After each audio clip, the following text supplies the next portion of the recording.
Hello students, this is Akshay Gupta and welcome to ATC academy. जैसा कि आपको पता हमारी सीटेट की रेगुलर क्लासेस चल रही है, जिसके अंदर मैं साइंस पेडागोजी आपको करा रहा हूँ। अभी तक अपने साइंस पेडागोजी के 9 चैप्टर कर चुके हैं। उसके प्रीवियस ईयर जितने अभी तक एग्जाम पे आए हुए हैं वो मैंने आपको पूरे करा दिए। जल्दी से मेरे चैनल को लाइक और सब्सक्राइब कीजिए, जैसे आने वाले वीडियो को नोटिफिकेशन भी आपको मिलता रहे। अगर आप सिर्फ इतने क्वेश्चन कर लेते हैं पेडागोजी के और सीटेट के, तो आप मान के चलिए आपके 70 से 80 नंबर सिर्फ इस पेडागोजी के दम पे ही आ जाएंगे। जो आपका पेडागोजी 90 नंबर की आने वाली है, जिसके पूरे प्रीवियस वीडियोस मैंने बनाए हुए हैं, ईयर के पूरे जितने भी क्वेश्चन है। और अगर आपको सब्जेक्ट चाहिए, जैसे साइंस चाहिए, हिंदी चाहिए, वो भी मैंने आपको पढ़ाया हुआ है। आप जल्दी से मेरे जाके चैनल को विजिट कर सकते हो, उसमें देख सकते हैं, प्लेलिस्ट बनी हुई है। आप उससे पढ़ के ही 50 से 60% एग्जाम का मतलब 110 120 नंबर आप सिर्फ मेरे वीडियोस से ही, प्रीवियस ईयर की वीडियो से ही ला सकते हैं। तो मेरे चैनल को लाइक और सब्सक्राइब करना मत भूलिएगा, क्योंकि जिससे आपको आने वाले वीडियो के नोटिफिकेशन मिलते रहे। जो एग्ज़ाम अभी आपका सीटेट के बाद और जो एग्ज़ाम केवीएस वगैरह के आप देने वाले हैं, नवोदय केवीएस, वो सब आपको मेरे चैनल में पूरे ऑल टोटल मिलने वाले। तो ये चैनल आपके लिए भविष्य तक के लिए काफ़ी ज़्यादा इंपॉर्टेंट होने वाला है। तो लाइक और सब्सक्राइब कीजिए। चलते हैं वीडियो की तरफ। तो जैसा कि अभी तक मैंने आपको 9 चैप्टर करा चुके हैं, हमारा 10वां और लास्ट चैप्टर है सीटेट साइंस पेडागोजी का। इसके बाद में आपको और दूसरे सब्जेक्ट जैसे हिंदी, मैथ्स के भी 2-3 चैप्टर मैंने करा चुके हैं। उसको अब आगे अपन नेक्स्ट क्लास से करेंगे। तो देखिए, ये है आपका चैप्टर लास्ट 10 नंबर का, क्या है, उपचारात्मक शिक्षण।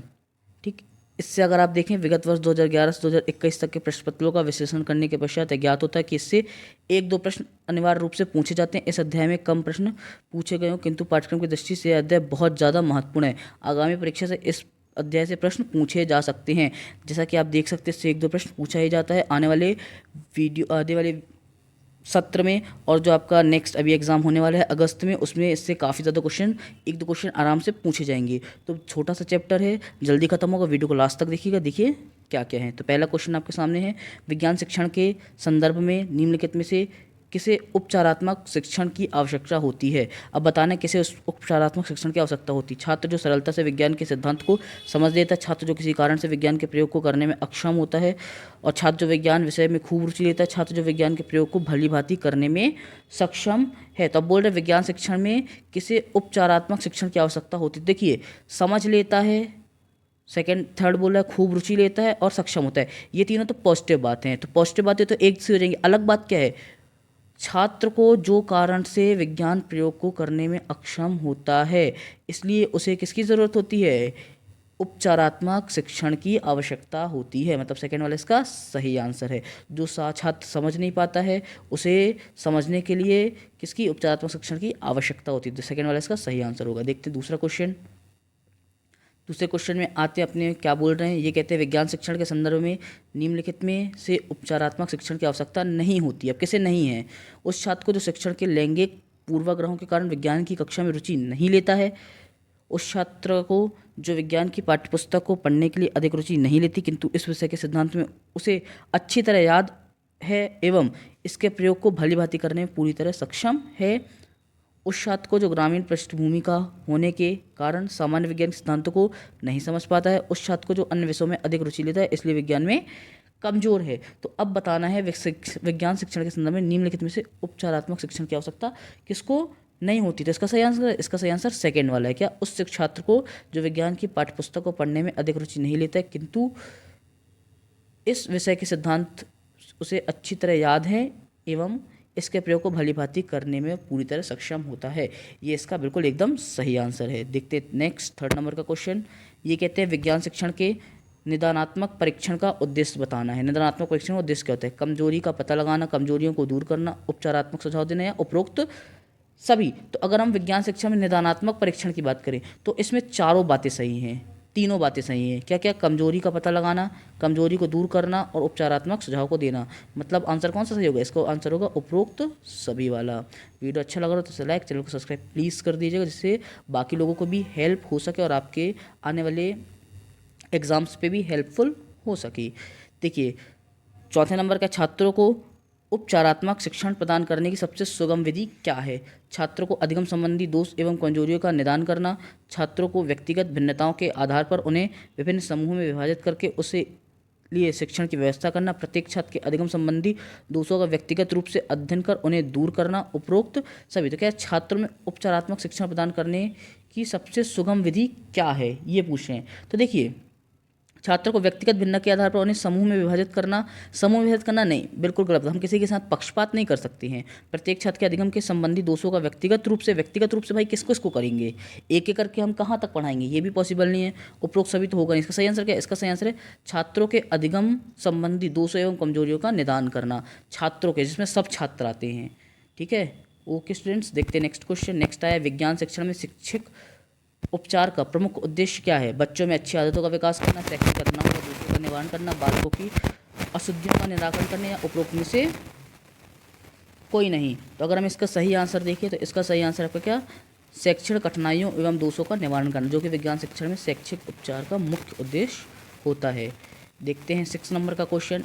जो 6 नंबर क्वेश्चन है, ऐसे क्वेश्चन इस साल ज़्यादा आएंगे, देख सकते हैं आप किस टाइप के पूछे गए हैं। तो देखिए, ये कहते हैं आपको उपचारात्मक शिक्षण को सफल बनाने के लिए निम्नलिखित में से किसका सहारा लिया जाता है? दृश्य श्रव्य साधन का, शिक्षण विधि का, या अभ्यास कार्य का? तो उपचारात्मक शिक्षण को सफल बनाने के लिए केवल ए, केवल बी, केवल सी, या ये सभी? तो अगर हम बात करें तो भाई तीनों चीज़ें सही हैं। किसका? दृश्य श्रव्य साधन भी हो सकते हैं, शिक्षण विधि भी हो सकती है, और अभ्यास कार्य भी हो सकते हैं। तो इसका सही आंसर क्या होगा? 4 नंबर का, ये सभी। देखिए नेक्स्ट, फिर आपका ऐसे क्वेश्चन आने के ज़्यादा चांसेस है। इसमें ज़्यादा अच्छे से ध्यान दीजिएगा, जिसमें कूट दिए रहते हैं और अभिकथन और उसका कारण दिया रहता है। ओके स्टूडेंट्स, उपचारात्मक शिक्षण का आधार निम्नलिखित में से कौन सा? आधार बताना है। स्वपरीक्षण, पाठ्यपुस्तक परीक्षण, निदानात्मक परीक्षण, या व्याख्यान परीक्षण? तो उपचारात्मक शिक्षण में निम्नलिखित में से कौन सा है? आधार बताना है। तो इसके अगर आधार की बात करें तो इसका आधार क्या है? निदानात्मक परीक्षण। निदानात्मक परीक्षण जो होता है वो उपचारात्मक शिक्षण का आधार माना जाता है। इसका सही आंसर क्या है? केवल सी वाला। देखते हैं नेक्स्ट क्वेश्चन 8 नंबर का। ये है, क्या उपचारात्मक शिक्षण किस प्रकार का कार्य है? आदेशात्मक, अनुदेशात्मक, नकारात्मक, या सैद्धांतिक? तो अगर हम इस आंसर को देखें तो जो उपचार शिक्षण होता है वो एक अनुदेशात्मक कार्य होता है। ओके स्टूडेंट्स, देखते हैं नेक्स्ट क्वेश्चन। नेक्स्ट आपका 9 नंबर का क्वेश्चन क्या है?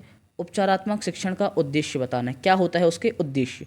छात्रों की प्रारंभिक त्रुटि में सुधार करना, छात्रों की ज्ञान संबंधित त्रुटियों को दूर करना, छात्र में आत्मविश्वास जगाना, या उपरोक्त सभी? तो उपचारात्मक शिक्षण जो होता है ये एक पॉजिटिव बात है।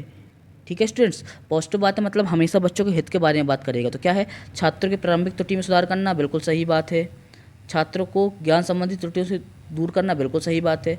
छात्रों को आत्मविश्वास जगाना, बिल्कुल सही बात है। मतलब तीनों बात इसमें पॉजिटिव है। तो सही आंसर क्या है इसका? उपरोक्त सभी। इसका बिल्कुल एकदम सही आंसर होगा। वीडियो को लाइक और चैनल को सब्सक्राइब प्लीज़ कर दीजिएगा स्टूडेंट्स।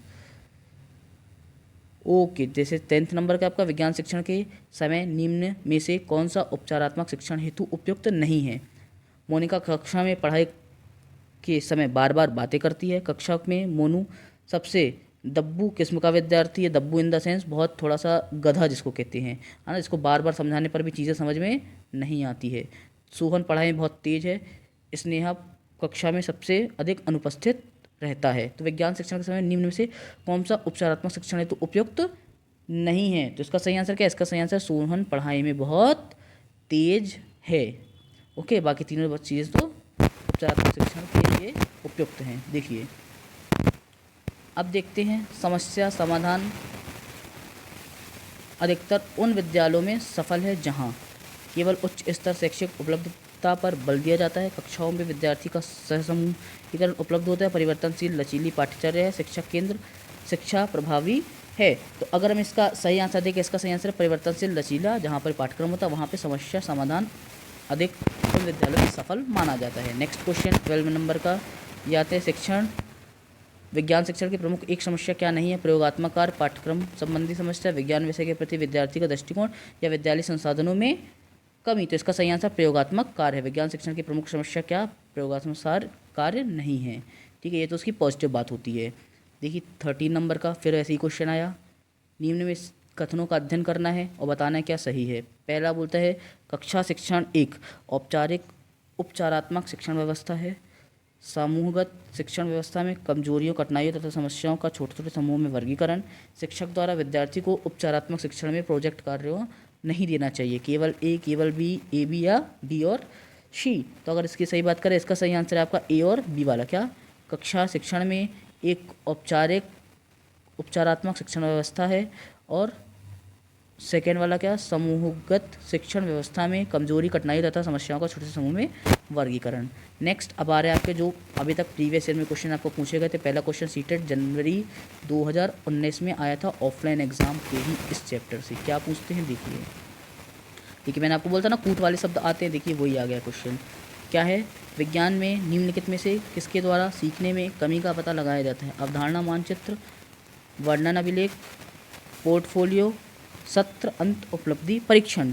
तो अगर हम इसका सही आंसर देखें, इसका सही आंसर ए वाला, सी वाला और डी वाला है। क्या क्या?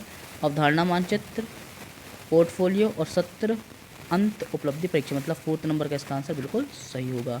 नेक्स्ट क्वेश्चन, ये अपना लास्ट क्वेश्चन है। वीडियो अच्छा लगा तो लाइक, चैनल को सब्सक्राइब प्लीज़ करिएगा। मिलते हैं नेक्स्ट वीडियो में, जिसमें मैं आपको आगे के चैप्टर्स कराऊंगा। देखते हैं लास्ट क्वेश्चन, फिर चलते हैं आगे की तरफ। निम्नलिखित में से क्या बच्चों में समालोचनात्मक चिंतन को बढ़ावा दे सकता है? शिक्षक के द्वारा प्रयोग का प्रदर्शन, बच्चों में कक्षा में विज्ञान की पाठ्यपुस्तक को पढ़ने के लिए कहना, बच्चों को पाठ्यपुस्तक के अंत में दिए गए अधिगम विस्तार को पढ़ने के लिए कहना, बच्चों को समूह में आपस में चर्चा और इसके उपरांत बड़े समूह में साझा करने के लिए कहना। तो देखिए बच्चा एक्टिव ज़्यादा कहाँ है? जब वो चर्चा करेगा, ठीक है, साझा करेगा, एक दूसरे से बताएगा, तब वो ज़्यादा अच्छे सीखेगा। तो इसका सही आंसर कौन सा? 4th नंबर का है। वीडियो अच्छा लगा तो लाइक सब्सक्राइब कीजिए। मिलते हैं नेक्स्ट वीडियो में, तब तक के लिए थैंक यू।